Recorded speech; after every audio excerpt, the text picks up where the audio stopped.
नमस्कार साथियों, मैं संदीप चौहान आपका अपने YouTube चैनल पर स्वागत करता हूं। आज इस वीडियो में हम बात करेंगे दुनिया के एक महान नेता की व उसके द्वारा दिए गए महानतम भाषण की, जो एक कब्रिस्तान के समर्पण समारोह में दिया गया था। उस महान भाषण की पंक्तियां प्रजातांत्रिक सरकार जनता की हो, जनता के द्वारा हो, जनता के लिए हो, आज भी विश्व विख्यात है। यह पंक्तियां लोकतांत्रिक शासन की एक अनौपचारिक परिभाषा बन गई है। तो आइए उस घटना पर जाने से पहले बात 1858 से शुरू करते हैं, जिस वर्ष हिंदुस्तान में 1857 की क्रांति के बाद ब्रिटिश सरकार ने सत्ता ईस्ट इंडिया कंपनी से सीधे अपने हाथ में ले ली थी। उसी वर्ष 1858 में अमेरिका में सीनेट यानी कि उच्च सदन के लिए चुनाव हो रहे थे और इस चुनाव में इलिनॉय राज्य की सीट का चुनाव पूरे अमेरिका में सबसे रोमांचक था, जहां पर डेमोक्रेटिक पार्टी से उम्मीदवार स्टीफन डगलस मैदान में थे, जो एक राष्ट्रीय एवं अंतर्राष्ट्रीय ख्याति प्राप्त नेता थे, और उसके विरुद्ध रिपब्लिकन पार्टी से एक गुमनाम इंसान, एक साधारण सा वकील जिसे कोई नहीं जानता था, जिसने अपने जीवन के अधिकतर हिस्सों में असफलता का सामना किया था, लेकिन उसका एक अमर वाक्य है कि मैं जीतने के लिए प्रतिबद्ध नहीं हूं, लेकिन मैं सही एवं सच्चे होने के लिए प्रतिबद्ध हूं। उस गुमनाम इंसान का नाम था अब्राहम लिंकन। इस चुनाव में डगलस एवं लिंकन के बीच हुई डिबेट्स के कारण लिंकन को एक राष्ट्रीय स्तर की पहचान मिली, क्योंकि उन दोनों के बीच हुई डिबेट्स को पूरा देश गौर से सुन रहा था। इन डिबेट्स में लिंकन भारी पड़ रहे थे और ज़्यादातर राजनीतिक विश्लेषकों को लगता था कि चुनाव में जीत लिंकन की होगी, लेकिन चुनाव के परिणाम में जीत स्टीफन डगलस की हुई एवं लिंकन की हार हुई। उसके बाद वर्ष 1860 में अमेरिका में राष्ट्रपति पद के लिए चुनाव होना था। इस चुनाव में बड़े ही नाटकीय घटनाक्रम के कारण रिपब्लिकन पार्टी से राष्ट्रपति पद के लिए उम्मीदवार अब्राहम लिंकन हुए एवं डेमोक्रेटिक पार्टी से स्टीफन डगलस राष्ट्रपति पद के लिए उम्मीदवार हुए।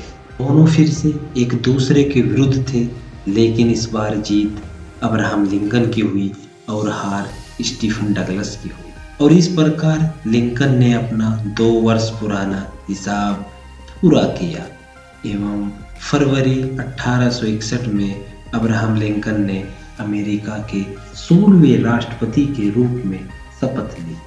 जीवन भर पारिवारिक, व्यावसायिक एवं राजनीतिक असफलताओं का सामना करने वाले लिंकन को क्या पता था कि राष्ट्रपति बन जाने के बाद ही उसके जीवन की सबसे भयावह एवं विकट स्थिति अभी आनी शेष है, क्योंकि संयुक्त राज्य अमेरिका के दक्षिणी राज्यों का मानना था कि लिंकन का राष्ट्रपति बनना उनके लिए अत्यंत हानिकारक होगा। इसका मुख्य कारण था अब्राहम लिंकन के द्वारा अपने राष्ट्रपति पद के चुनाव के दौरान संयुक्त राज्य अमेरिका से गुलाम प्रथा को खत्म करने की बात कहना। हालांकि अमेरिका के उत्तरी राज्य भी इस अमानवीय प्रथा को समाप्त करना चाहते थे, लेकिन दक्षिणी राज्य गुलाम प्रथा के समर्थक थे। लिंकन के राष्ट्रपति बन जाने के बाद ही 1861 में संयुक्त राज्य अमेरिका के उस वक्त के कुल 34 राज्यों में से 11 दक्षिण के राज्यों ने अपने आप को संयुक्त राज्य अमेरिका से अलग करके नए देश परिसंघ राज्य अमेरिका यानी कि कॉन्फेडरेट स्टेट्स ऑफ अमेरिका के नाम से एक नया देश बना दिया और उसका राष्ट्रपति जेफरसन डेविस को घोषित किया।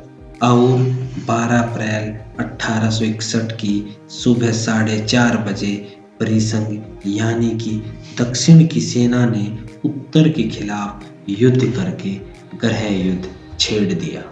जो गृह युद्ध 12 अप्रैल 1861 से 9 अप्रैल 1865 तक लड़ा गया। इस गृह युद्ध में 6 लाख से ज़्यादा अमेरिकन सैनिक मारे गए। इस युद्ध की भयावहता इस तुलना से समझी जा सकती है कि सभी भारत पाकिस्तान युद्धों को और 1962 के भारत चीन युद्ध को मिलाकर देखा जाए तो इन सभी युद्धों में 15,000 से कम भारतीय सैनिक मारे गए थे, लेकिन अकेले अमेरिकन सिविल वॉर में 6 लाख से ज़्यादा सैनिक मारे गए थे।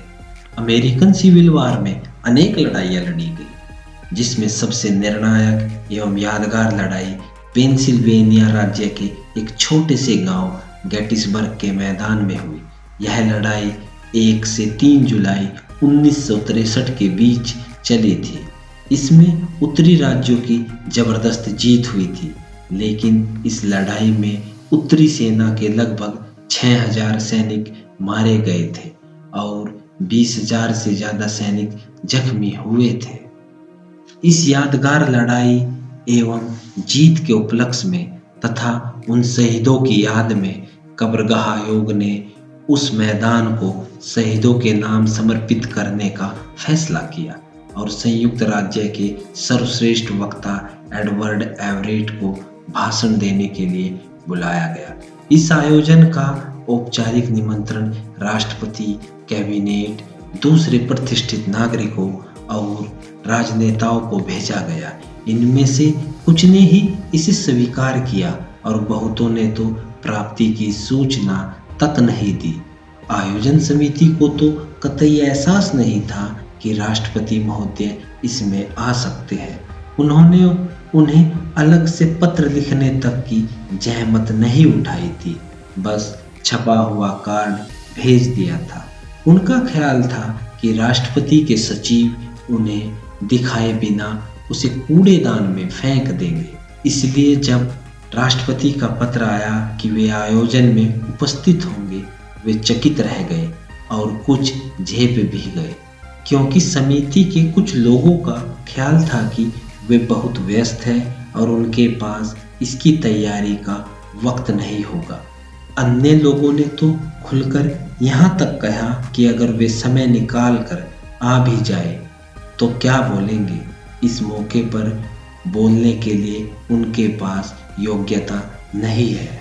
इसका कारण था क्योंकि लिंकन का भाषण देने का कुछ अलग अंदाज होता था। वह अपने भाषणों में कहानी एवं चुटकुले सुनाते थे, लेकिन कब्रगाह के समर्पण पर बोलने का मौका कुछ और था। और एक अन्य कारण यह भी था कि उस वक्त की अमेरिकन लीडरशिप, उसकी कैबिनेट, मीडिया लिंकन को गंभीरता से नहीं लेते थे। वे उसे राष्ट्रपति बनने के योग्य भी नहीं मानते थे। उनका मानना था कि लिंकन राष्ट्रपति सिर्फ इत्तेफाक से बने हैं। लेकिन खैर, लिंकन गेटिसबर्ग में आयोजन से पूर्व संध्या पर ही पहुंच गए थे। चारों तरफ लोगों की भीड़ इकट्ठा हो रही थी जो अपने राष्ट्रपति को देखना और सुनना चाहती थी। और हाँ, लिंकन की एक विशेषता यह भी थी कि वह अपने भाषणों को अच्छे से तैयार करते थे और कई दिन पहले से ही अपने भाषण पर विचार करना शुरू कर देते थे। और इस बार भी लिंकन ने ऐसा ही किया और आयोजन से पूर्व रात और आयोजन की सुबह भी अपने भाषण पर काम किया। उसके बाद आयोजन शुरू हुआ, लेकिन दुर्भाग्य से जिस प्रतिष्ठित वक्ता एडवर्ड एवरेट को समिति द्वारा आमंत्रित किया गया था, उसने 2 गलती की। पहली यह कि वह 1 घंटा देरी से आए और दूसरी यह कि उसने अपना भाषण 2 घंटे तक दिया। लेकिन आखिरकार उसके बाद लिंकन बोलने आए और लिंकन ने अपना भाषण सिर्फ 2 मिनट में पूरा कर दिया। क्या उन श्रोताओं को यह एहसास था कि वे किसी इंसान का दिया हुआ महानतम भाषण सुन रहे हैं? शायद नहीं। उनके ज़्यादातर श्रोता केवल जिज्ञासु थे। उनमें से ज़्यादातर ने राष्ट्रपति को देखा सुना नहीं था। वे अपनी गर्दनें उठाकर लिंकन को देखने की कोशिश कर रहे थे और इस बात से अचंभित थे कि इतने लंबे आदमी की आवाज़ इतनी पतली और बारीक कैसे है। और जब वे सोच रहे थे कि अभी लिंकन भूमिका बांध रहे हैं और अब अपने भाषण के मुख्य हिस्से पर आएंगे, तब तक भाषण खत्म हो गया था। क्या हुआ?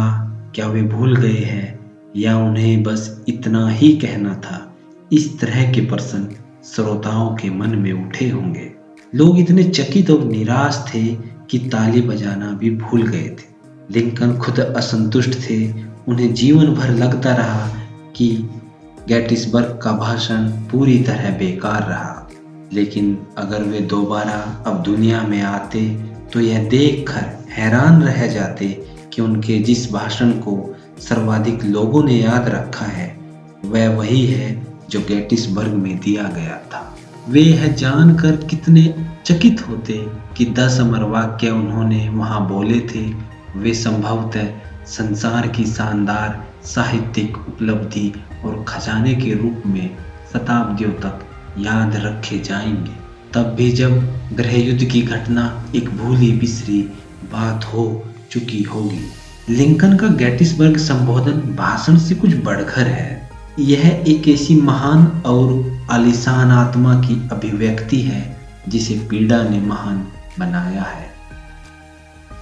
पूरा भाषण केवल लगभग 2 मिनट का था, लेकिन उसमें मानव के समान अधिकारों और अमेरिकी स्वतंत्रता की घोषणा में उठाए गए असूलों को उन्होंने नए शब्दों में दोहराया था।